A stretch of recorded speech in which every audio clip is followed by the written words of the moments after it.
Sino kasama nyo dito tayo? May asawa? Ay, broken. Wala na. Hiwalay na. Sa bahay na ito, kayo lang na natira. Okay, tapos dyan ang higaan nyo.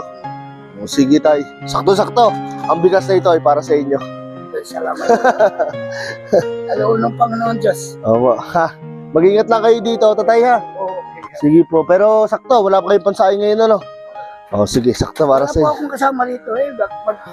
Kayo lang mag-isa. Mag-isa ko. Kayo mga 10 taon ang kung isa rito. 10 taon na. Higit na ako nung sa 10 taon. Sige tayo. Masasabi mo tatay at nabigyan ka namin ng kasiyahan. Ay, sino po naman ang may padala nito? Bukod Para sa amin, boss, kami nagbibigay kasiyahan sa mga kagaya nyo. ay, paano naman yun? Okay na yan, boss. Okay na. Oh, masaya kayo. Ano Ano yun, mahigit ko isang buwang kakain eh. may isang buwan nyo kakainin to. Ano nararamdaman nyo ngayong kasiyahan? Anong klaseng kasiyahan? Sobrang saya yung nararamdaman nyo. Siyempre naman, ay kaloob ng Panginoon sa sarili sa akin na. Sige tayo. Ingat kayo dyan ha. Salamat din po sa Opo. inyo. Patuloy lang ako magbibigay ng kasiyahan sa inyong lahat mga katropa. Kung gusto nyo magkaroon ng GCash para may pambili kayo ng bigas, ilalagay ko yung link sa may comment section at mag-register lang kayo. Ako nang bahala sa inyo.